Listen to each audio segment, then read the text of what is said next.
We're ready. What up, it's Jake? Recovered Addict Podcast. Recovered addict. Yeah, you're recovered. I'm still have problems with food, but it's fine. Here lately, I haven't though. I almost brought some cinnamon. I would eat it all. Vanilla cheesecake bites. Oh, I would eat those. Yeah, and then I didn't. I would refrained from. I would eat like 20 of them. Have you ever seen those at Costco? They have a big container of those little cinnamon rolls. Phenomenal. Dude, I'll like put a bunch of them, like 6 or 10 of them, on like a paper towel, put butter on them, like Kerrygold butter, that really good butter, and then put them in the microwave. Then you warm those little fuckers up. Lovely. With the butter. I like cinnamon rolls. Me too. Anything cinnamon, I'm game. I even like those cheap. You were talking about croissants. Mm-hmm. Even those cheap croissants that you unroll from like Pillsbury Doughboy or whatever. Yeah. That's what I am, a Pillsbury Doughboy. Whatever you want, I just just have more. If I just have more, I just need more. We made almond croissants last night for a cheat meal. Yeah. But I made 12 and I don't need to eat 12 almond croissants. Well, I found out donuts, pastries, cakes, all of that, and beer is the same to me. Like whether it's a carb thing or whatever, it's like I'll eat more donuts than I will beer. Like I don't like getting a headache. The payoff is too much for the feeling of the next day with the hangover. Yeah. So if I drink more than 3 beers, I'm getting a hangover and I don't feel good. So I'll do 2, maybe push it to 3 or whatever. But now with pastries and stuff, though, there's no hangover. Right. Yeah. The consequence is less. Your scale is a big deal, but there's no like physical. I feel great when I eat them. Yeah, me too. The dopamine hit, the benefit. Excuse me. The release, the chemical release in the brain is very similar. Whether I'm altering my mood with sugar, or I'm altering my mood with alcohol, I'm altering my mood with an outside substance. Yeah, so it's relying on that altered state. Very good. The substance doesn't matter that much. Yeah. My dependence upon something outside of me is the real issue. Yeah, and that's what we're going to get into right off the bat right now and this is good. We're going to talk about, and you had brought this up, and I thought it's a great, especially kind of towards the holidays. Yeah. And that is, because we're coming right into Christmas now by the time this is released. Having this philosophy of separation. Now, we're not talking in a negative way, but it's this way of understanding that what is going on with most humans is that they're taking the holidays off, they're relaxing, they're not going to do stuff till New Year's Eve. Well, New Year's Eve they're going to party, but New Year's Day they're going to make, in their regret, in their drunkenness, in their folly, they're going to make some New Year's resolutions, and that's going to last, like for gyms, this. Absolutely. It's like 21 days. Gyms are packed, and then after that they go back to normal. Correct. Yeah. Busy for a couple weeks. Yeah. It's a fantastic, just increase of awareness for us, especially in recovery, especially when I'm committed to improving my life. This time of year, we call it separation season. Yeah. It's separation season. I love that. And it's just very easy for people to take their foot off the gas. It's very easy for me to get complacent. It's very easy for me to stay inside. It's cold. I'm bundled up. Maybe I could binge some Netflix instead of go take care of my health and go to the gym, or instead of meal prep the nutrition I know I'm supposed to be eating. Oh, this time of year, a bunch of holiday parties. Everyone else is eating bad, so I'm going to eat bad too. Or like you were telling me at the gym, is you go to meetings for for your recovery. And you were telling me how like no one was there, so it's like that's the excuse too. It's like, and you were saying it's the time change. It's dark early. Yeah. I'm not going out of the house. Oh, even in business, my clients are out of town. A lot of people travel during the holidays. Why would I work as hard? Other people aren't working, and a nice approach to this idea or this philosophy for the holiday for us with this separation season is 3 different components, 3 different perspectives, or 3 different dimensions. So we're going to discuss all 3 different dimensions in regards to this separation season. One dimension of separation season is, like we just discussed, me being complacent. Being complacent. When I'm not taking care of the things I know I need to take care of. So let's stop right there. So the outer, because you said about donuts and stuff like that, I'm allowing the outer emotion from this external object to influence my behavior. Mm-hmm. That's my addiction. Mm-hmm.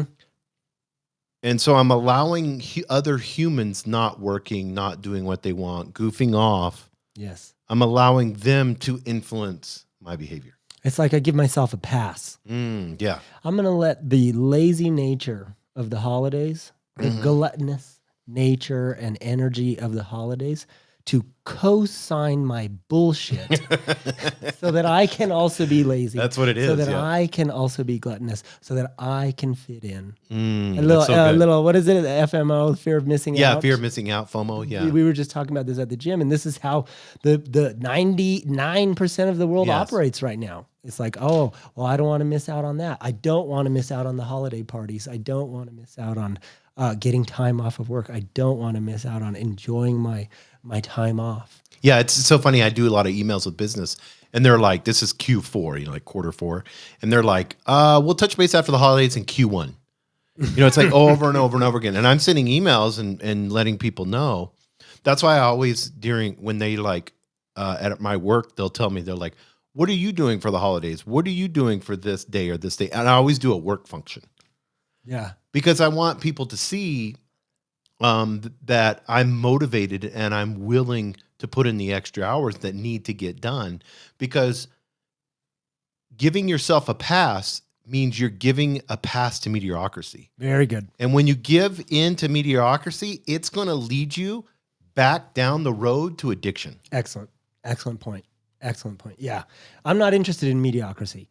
Yeah. A mediocre existence, I might as well be drunk. Well, Jesus said that in the book of Revelations. He's like, I'd rather you be hot or cold than lukewarm, because lukewarm, I'll spew you. Spew you out of my mouth. I would prefer one or the other. Yeah. Don't be nothing. And as addicts, we're good about being hot or cold. I'm all or nothing. So in regards to the negative domain of separation season, I don't want to go all the way. I'm 100%. If I'm all or nothing, you can have 0, you can have 100, you choose. Right. I don't want to go 100% in the direction of, well, fuck it. I'll start over in January. I'll be a new man in January. We say that's such a dangerous word. Oh, fuck it. Fuck it. Especially for an addict. We can take a fuck it all pill and off to the races. I don't need any other medicine. Think about that, though. You just do like, fuck it, I don't want to go for the run today. Or, fuck it, I'm not going to the gym. Or, fuck it, I'm not going to the meeting.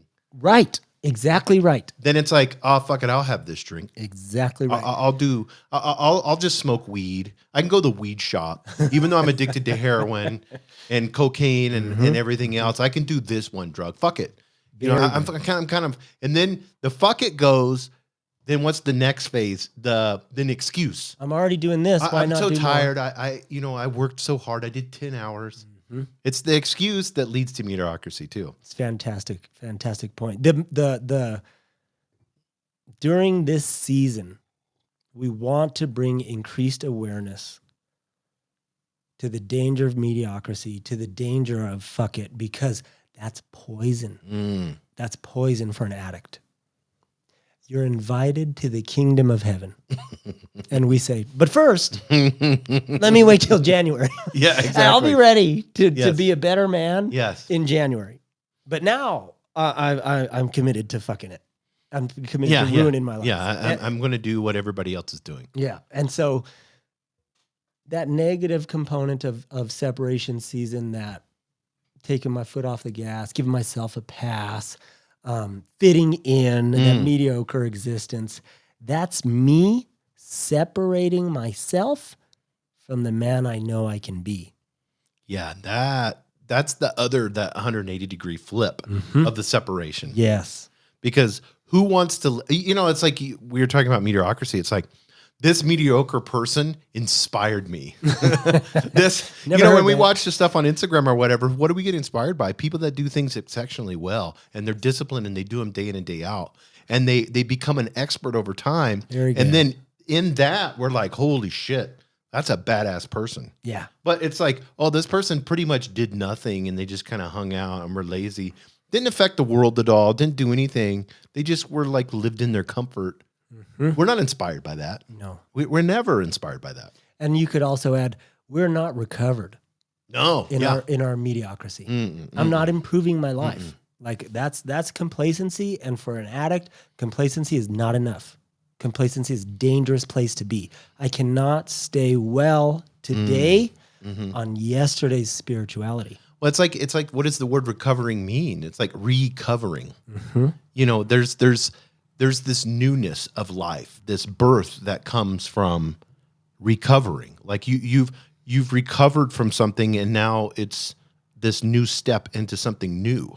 And we've talked about that change and being fearful of that. Like, I don't know who I am without drugs. Right. I don't know who I am without alcohol. You know, we've gone into that, but whenever you look at this, we talked about the spirit of Cain, you know, which is kind of the same thing, but the spirit of mediocrity. Whenever you look at that, and it's just like, it's almost like the Grim Reaper sweeping over you. You know, like he hovers over you. That's a good analogy. With the little sickle, you know? Oh, yeah. That's what you need to think about, because you don't know how many fuckets it takes before you're having a drink. Very good. And I don't know how many drinks it takes before I'm actually meeting death. Yeah, exactly. That will kill me. Yes. If I return to my addiction, I have a very strong belief that will kill me. It's so crazy. I mean, you saw this all the time in, you know, your 13 years of sobriety. I mean, you've seen this with people that you've helped, and you know, they're good. And then, I mean, you experienced that. Get a little complacent, you take your foot off the gas, and before you know it, it's okay. Well, it'd be different this time.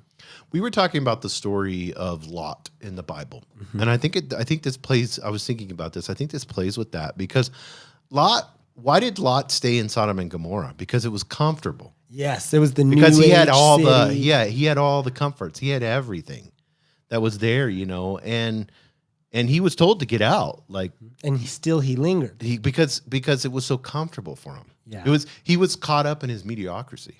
Yes.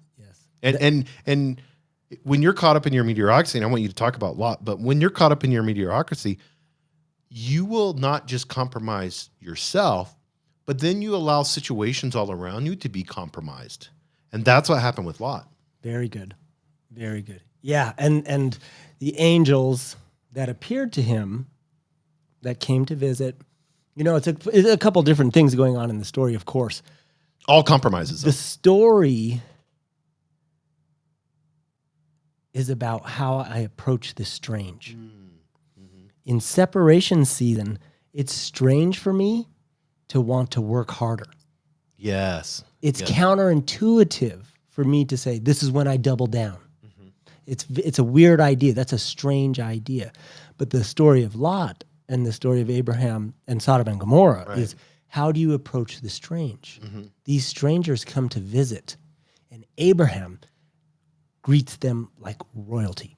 He bows, he washes their feet, he prepares a feast. Please come rest from your travels, and we'll host, and then you can go on. He goes to Lot. The strangers move on. They go to Lot. And because of his tradition, because of his understanding of what he's connected to, because of his program, what he's plugged into, he knows how to treat the strange. Even though he's living in Sodom and Gomorrah, even though he's in this new, we're as high as God city, he still greets these strangers as royalty. He washes their feet, he feeds them. He doesn't send them away. He doesn't say, come out here so I can do what I want to you. Right. So that then the Sodomites come, right, and they want these men. They say, give us these men that are in your house. We're going to do what we want to them. They don't know how to approach the strange. They don't have the appropriate respect or understanding that this unknown thing might be the greatest gift of my life. Yeah, you don't know. I mean, they were angels. Yeah. Exactly. They were angels. Yeah, that's the thing that, and you don't know what miracle or spiritual around that corner by understanding and knowing what is in front of you. And then your reaction to that is usually control, which is what they wanted, and selfishness. Yeah. And in your addiction, it's control, but it's a false sense of control. We've talked about that before. Of course. And selfishness. Yeah. I need this and I want this and I want it now. They were like, these are new men. I want these men and I want them now. Yeah. Because everybody always talks about who cares about the sex part? That has nothing to do with it. No, it's not about homosexuality at all. Yeah, it has it's nothing. About we're going to mistreat this. It's the ideal people. It's the ideal person, an angel, a perfect person. Yes. And the worst possible thing we could do. So Lot has to make compromises. He makes compromises with his daughters. All for comfort. This is all for comfort. And then he ends up losing his wife. Oh, yeah. Because at the end, she turns into a pillar of salt. And the story, whether it's a metaphor or whatever, the story is this. You're going to lose things in your complacency. Very good. You're going to lose things around. No woman wants to be married to a complacent guy. What does a complacent guy look like? He's a coward. He's a coward. He's laying on the couch. He's fat. He's undisciplined. He's barely keeping a job. There's bills that need to be paid. They're behind in their bills. The list goes on and on about what complacency causes. And she cannot look at you with respect.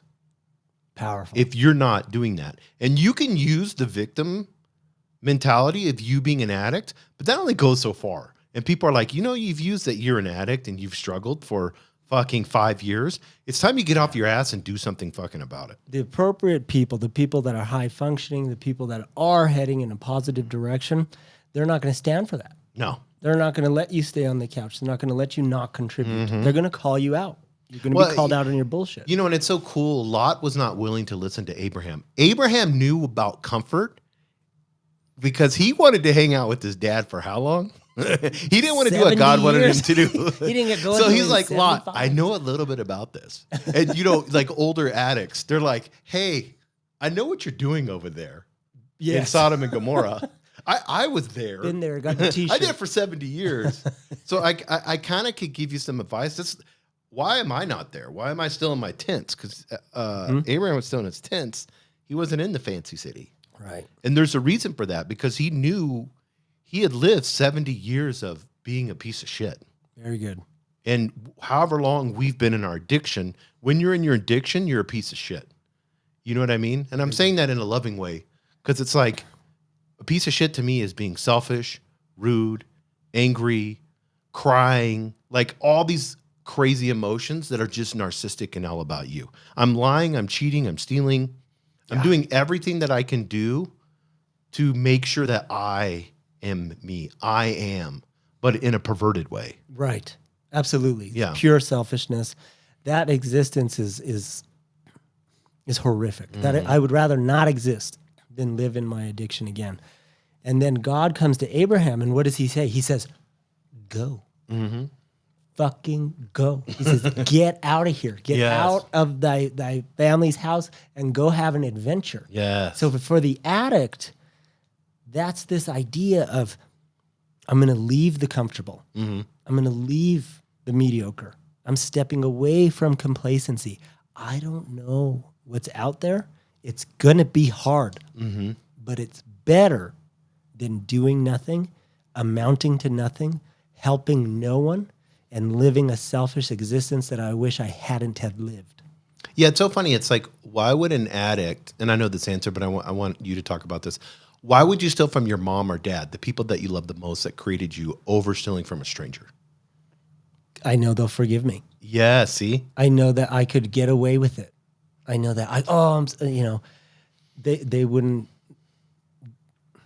Well, they would allow. It's they would comfortable allow it. too. It's comfortable, yes. Because I know them. I live here. I know this. I can go into my. I can go into her jewelry box. I can go into her. I can go steal her pills. Yep. I can go do all these things, and it's pretty comfortable. I know where she stashes, so if I take a 20 here or there, she's not going to see it. Mm-hmm. We always hurt the ones we love the most. Yeah, and isn't that crazy? Unconsciously, I don't know how to honor that connection in my addiction. Unconsciously, I say, well, they'll forgive me. They'll let me off the hook. They'll give me a pass. They'll co-sign my bullshit. It was never okay. They never co-signed my bullshit. I was causing harm. Getting honest with the harm that I've done is one form of taking responsibility, one form of shouldering this Go live a new life. Go experience something different. What are you doing to change? Are you doing anything different to change? Are you going to meetings? Do you have a spiritual practice? Are you taking action? Tell me what that looks like. And Abraham has a series of adventures, and he actually births a nation. Yes. A nation will be unto you. And theoretically, obviously these are great metaphors and beautiful stories, and we can learn a lot from them. But one perspective is that's where we came from. We came from people embarking on adventures. We didn't come from people who just stayed in a tent, did nothing. Yeah, it's so beautiful. And whenever you look at a Bible story, or you look at the hero's journey, or you can even go into like Greek mythology, Roman mythology, all of those, Eastern mysticism, any of that, you see the same thing over and over again. Every movie, everything is the adventure, the story, the hero, the journey, because that's how you learn. And a lot of people don't know this, and we're going to get into this in the next episode, but your addiction can be your greatest gift. Very good. Yeah, we'll talk a lot about that in the You're like, alchemy it's a curse. Oh no, it's a gift. That's your greatest asset. That's your greatest asset. Yeah, because you're like $1 million in the bank are the learning that I learned in my addiction. Yikes. You know what I mean? Uh-huh. Well, if I haven't learned anything and I have $1 million, that's gone. Correct. I can blow $1 million in less than a year, easy, 6 months, a year. Yeah, in quickly. My addiction. Of course. Are you kidding me? I'll kill myself. $1 million would kill me. For sure. Me too. But if I'm healed from all of the things that held me back, the old Jason, and the new Jason looks at it as an opportunity, I'm going to go on the journey. Like that's what the new Jason's about. The new Jason's about the only way I learn is going on the journey. Nice. And you talked about that. We were talking about that at the gym, the old Dwayne and the new Dwayne. Yeah. So let's get into the second dimension or second perspective of separation season.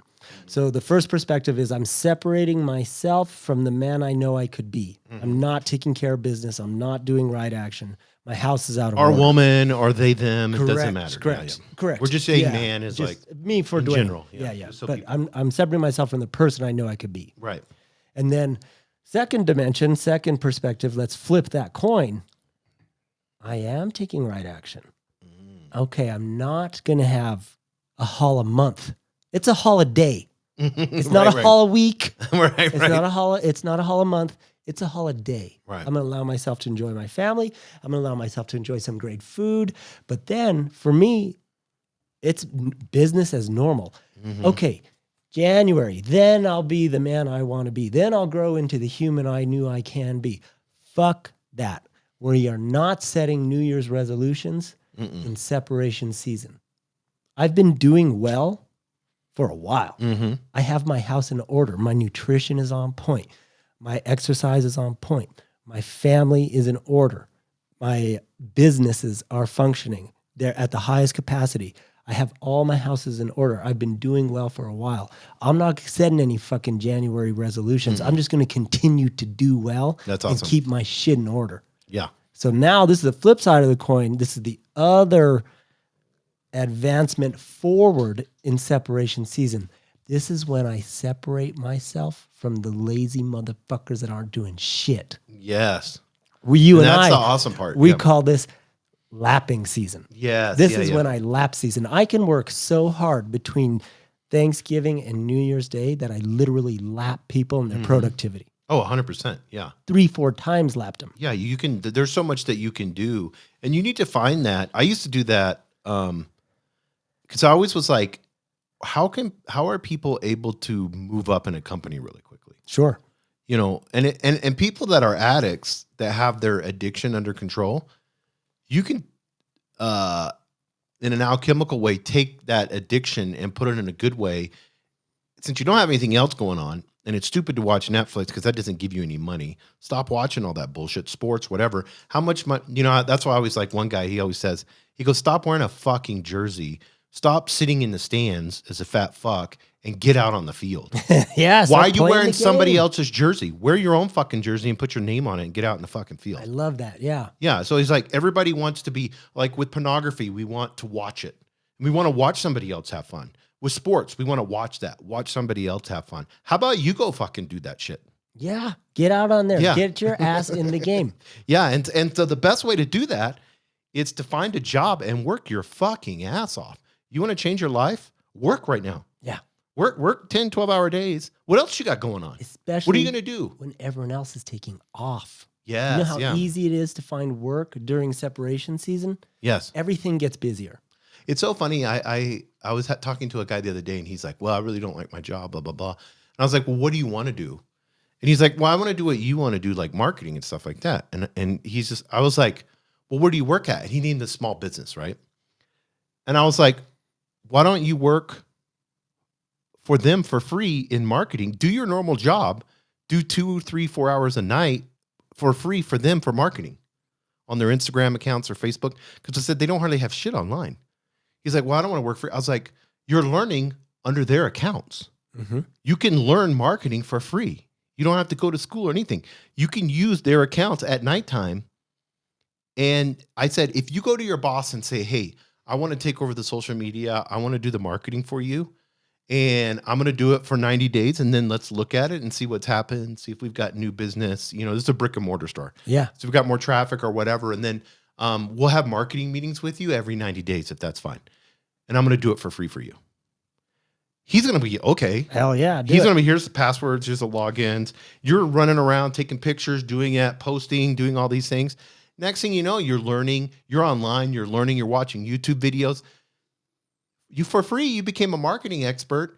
Now you became an expert in brick and mortar stores. Mm-hmm. Now you can go to other small businesses and say, hey, I will do this for you. Here's what I did to this company. Yeah.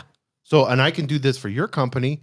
Now you can tell your boss, hey, you know, I've got other clients. Here's what's going on. You know, either I can, you know, I'm making enough money where I don't need to work anymore, or I can be the marketing for you. And here's what I'm presenting. You know, why not? What else are you doing? That's fantastic. But it was just like, but in his mind, he was still like free. Yeah, it's free. And I'm like, I can't work for free. I'm like, what do you have that's so valuable that he would want from you besides you working in? The only thing you're valuable for is your back and your arms, because you can pick shit up and move it into a delivery truck.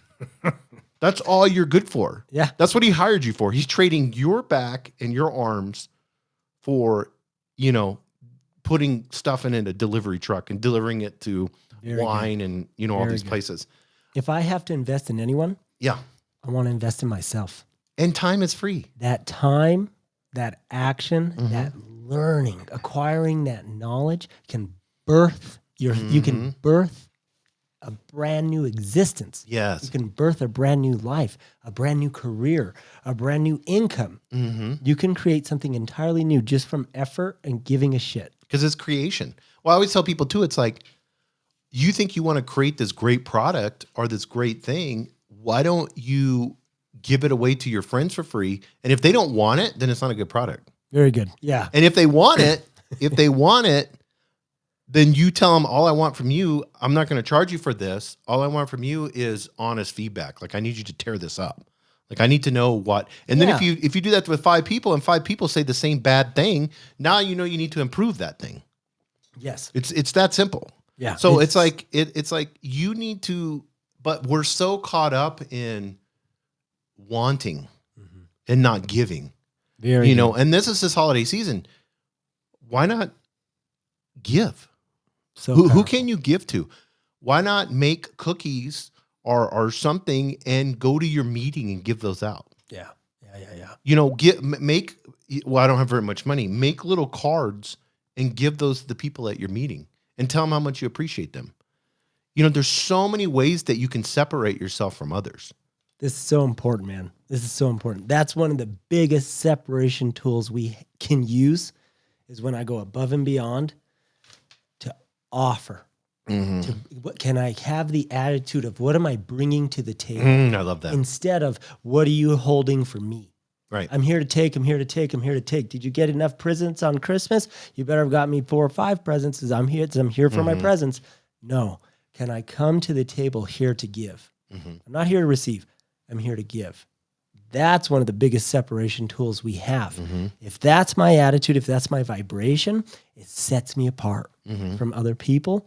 I'm recognizable. I stand out. Not only that, not in an ego-serving way, but I really enjoy the man I am, the person I am, when I'm giving of myself, when I'm giving to others. I have purpose. I have meaning. I like who I am. I like that, Dwayne. Well, it also goes against your addiction because your addiction is manipulation. Very good. And manipulation is, I'm going to do this in appearance. It's all appearances.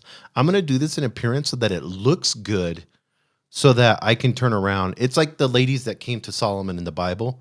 You know, and Solomon's like, with the kid. Do you remember that story? Yeah. And the lady's like, no, this is my kid. No, he's mine. That's an addict lying. Yep. And then the other lady's like the true mom, and she's sorrowful and she's crying. Right. But two different attitudes. But what if Cut him in half. yeah, the one lady was like, well, if I can't have it, then destroy it all. Right. That's Attitude, that. It's like, if I don't selfish. get presents, fuck all of you. Yeah. Fuck everybody. Yeah. That's the spirit of Cain. Yeah, exactly.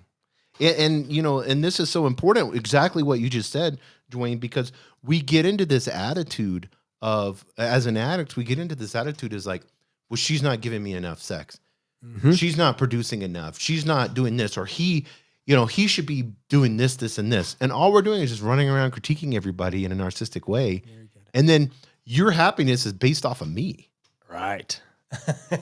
You know what I mean? Because I'm fucking God. I'm And that's King that show Dwayne, that we yeah. watched, the dawn, the day, the dusk. Yes. Day. So I'm great. day. All ego. Fuck all of you guys. All ego. You're here to serve me. Yes. Yeah. And that's the picture perfect image of the addict. Mm-hmm. The addict can't see anything other than themselves. The world is evolving around me. What are you holding for me? So how do you not manipulate but give unconditionally? You got to flip it on its head. That's that complete 180. Can I be of service? Can I be of service and not want the recognition? That's the hard part. I'm going to That's make hard for these me. cards. I'm going to make these cards Right. and I'm going to give them out for Christmas gifts. Or I'm going to bake these cookies. Or I'm just going to say these compliments. It costs me fucking nothing to tell someone, you're looking really good today. I'm proud of the work you've been putting in. You know what? I'm honored to have you as a friend, and I'm grateful you're in my life. Cost me absolutely nothing to tell that to the people that mean the most to me. And then end it. I don't need to go tell my wife, guess what I told Jason today?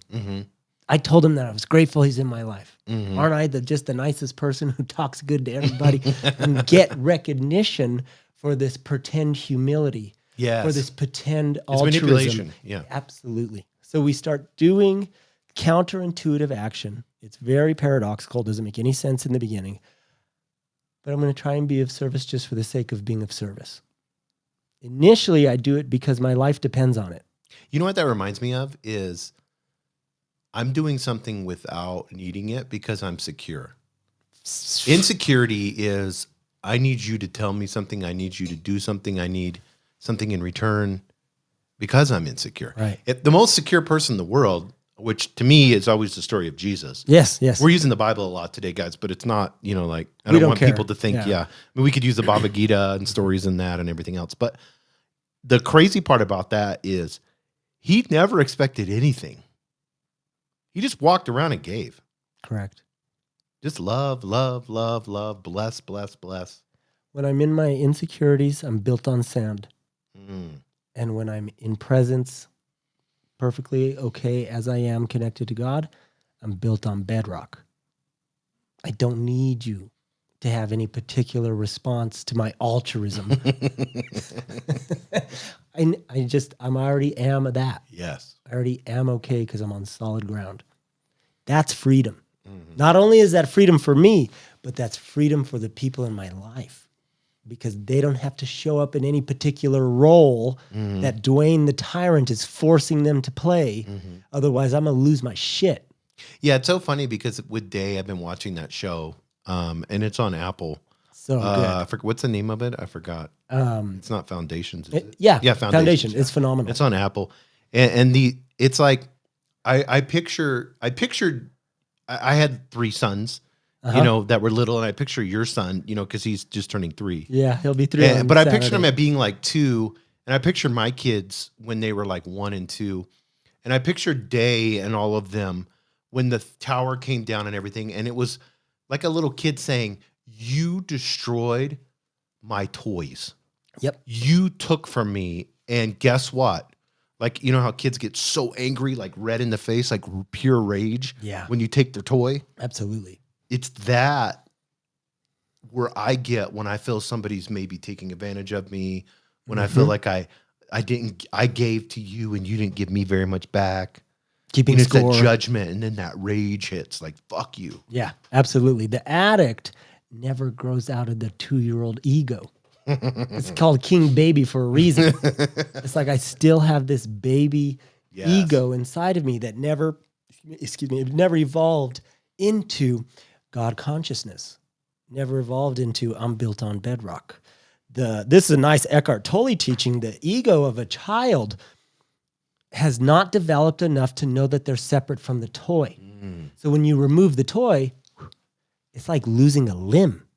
That's why they lose it. They go off the handle and they throw a tantrum because it's like they got their arm taken away. That's so crazy. And the addict who is constantly suppressing growth and development with substances, they never outgrow that. It's like you took my toy away. You took my girlfriend away. You took my car away. You took my job away. The world is what's wrong with me. If only you were different, I would be okay. You took my fucking arm. And that's that ugly side of separation. Correct. It's a delusion. It's a delusion. It's my ego, and it's blinding me to reality. My reality is just what's true. Yes. There's subjective reality, and then there's just what's true, what's happening in front of us. And I don't want to live in a negative prison of my own making. I would rather be heading in that positive direction. Separation season, I'm taking appropriate action so that I know my spirituality is in order. I'm doing X, Y, and Z in the morning. I'm doing X, Y, and Z in the shower when I'm praying. I'm doing X, Y, and Z with my readings at night. I'm doing X, Y, and Z with my calling mentors and meeting, and I know I'm handling business. I know that my finances are in order because I'm working X, Y, and Z.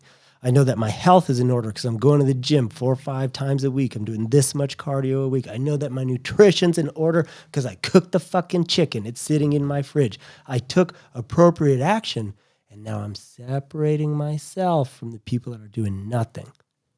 And I'm heading in a positive direction. That's someone I can be proud of. That's someone I want to walk with. That's someone I can look eye to eye in the mirror and give myself an attaboy. It's a complete 180 from destroying myself and living the disillusion of ego, and that substance is like my arm. It's like my limb. I couldn't possibly lose this.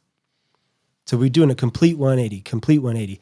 Third perspective, third dimension of separation season. We're heading into 2024 strong. 2024 already fucking started. I'm not waiting to 2024. This is new Dwayne. This is 2024 Dwayne. So third dimension is, with appropriate action, taking care of those houses we just discussed, knowing that my business is in alignment. I'm in alignment with God.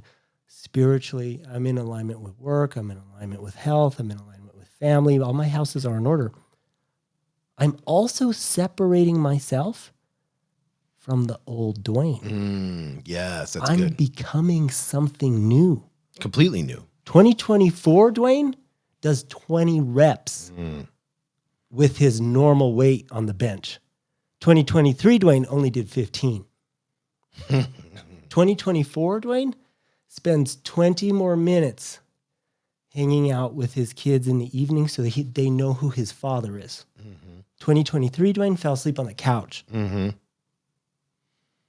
Yeah, it's so funny how we don't prioritize the things and set standards to the point to where it holds us accountable. Because for me, it's like when I hold myself accountable, then I know I'm being true to myself.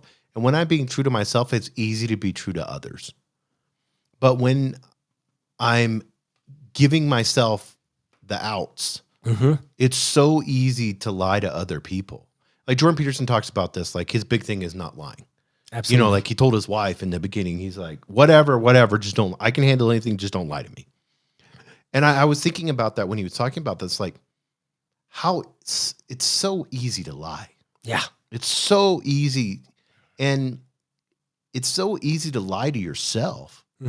It's so easy to say, well, you know, and make excuses and, well, you know, my kids and I provide for them. They don't need that extra 20 minutes. You know, I give them presents and everything that they need, and the electricity's on. They should be grateful. Yeah, they should be grateful. Yeah, exactly. Right. What do you think I mean, because we have to close, but what do you think the main point in this number 3 is? Like for you, when you look at this, you know, what do you think like convicts you the most, or something personally that you feel like you need to do for 2024, Dwayne? Something that really speaks to me deeply is I want to be better. I want to be better today than I was yesterday. I want to be better today than I was yesterday. I can carry that attitude with me 24/7. Am I improving? Am I heading in a positive direction? Do I have a positive trajectory? Or am I just staying the same? Am I complacent, Dwayne, doing nothing new? Or am I heading in reverse? Am I doing bad shit that I know I'm not supposed to be doing, because that takes me down the rabbit hole? And down the rabbit hole, I find the drugs. Down the rabbit hole, I find the women. Down the rabbit hole, I find the lack of money. And I find the fear. I find the alcohol, and I find my death. How far down that rabbit hole do you want to go? Yes, that's so good. So what am I doing to be a better man today than I was yesterday? And doing that daily is compound interest. Absolutely. And I do stocks, and so I see this. Yes. You know, and I was listening to a financial advisor the other day, and he said the first 100,000 is the hardest. 100,000 to $1 million is easy. $1 million to 5 or 10 million is even easier. He goes, getting that 100,000 is in investing or cash or real estate, whatever. He goes, that's the hardest.